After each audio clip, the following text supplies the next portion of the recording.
Cuadro Alas General Casimero mga idol, hinamon na daw ito ni Naoya Inoue. Siya na daw ang papalit dito kay Junto Nakatani. Pag-usapan natin yan mga idol.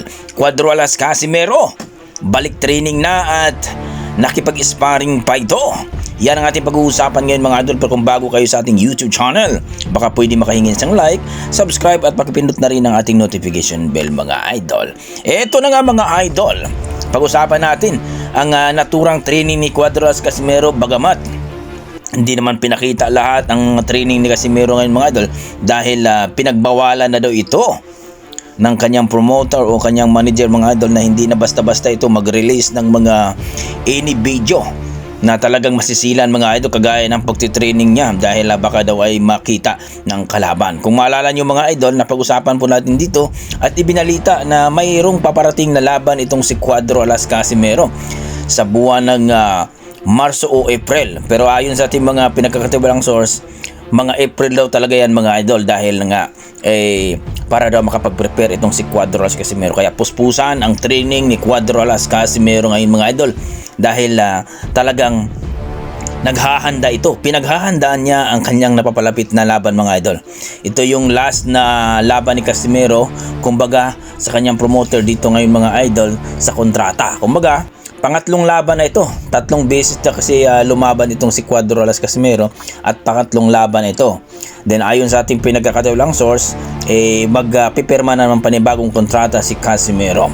Ayon dito sa ating pinagkakatiwalang source mga idol, na pagkatapos ng laban dito kay Cuadro Alas Casimero, posible na daw na mapalaban itong si Casimero sa world title fight mga idol. Magandang balita ito kung sakaling matuloy ito mga idol.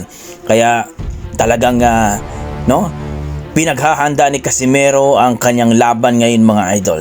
So ano masasabi niyo dito mga idol sa kanyang puspusan ng training ni Casimero? Sa kabilang banda mga idol, eto na nga mga idol, marami kasing nagsasabi ngayon mga idol na itong si Naoya Inoue medyo naduwag daw dito kay Junto Nakatani ng kanyang kababayan mga idol. Hindi na daw ito magmagipait dito sa bansang Japan, kundi si Casimero na lang daw ang kanyang kalabanin pag-akyat na daw niya ng featherweight division. Kumbaga mga idol, bago siya makipag duelo sa mga kampiyon dito sa featherweight, makipag bakbakan mo na siya dito kay Cuadro Alas Casimero. Ayon yan sa ating mga balita mga idol, pero hindi pa naman yan konfirmado. Pero maganda yan kung sakaling pagkatapos ng laban ni Casimero ngayong April, sila ang maglaban sa buwan ng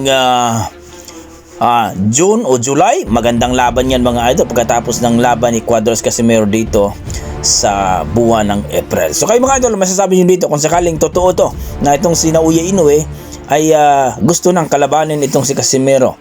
So magandang laban ito mga idol, makikita natin.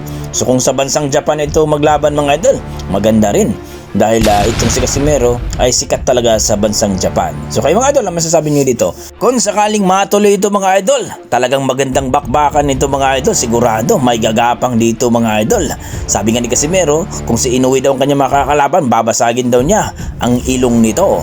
So please comment down below mga idol para ating pag-usapan. Hanggang dito lang ko. Maraming salamat. Ingat po kayo lagi.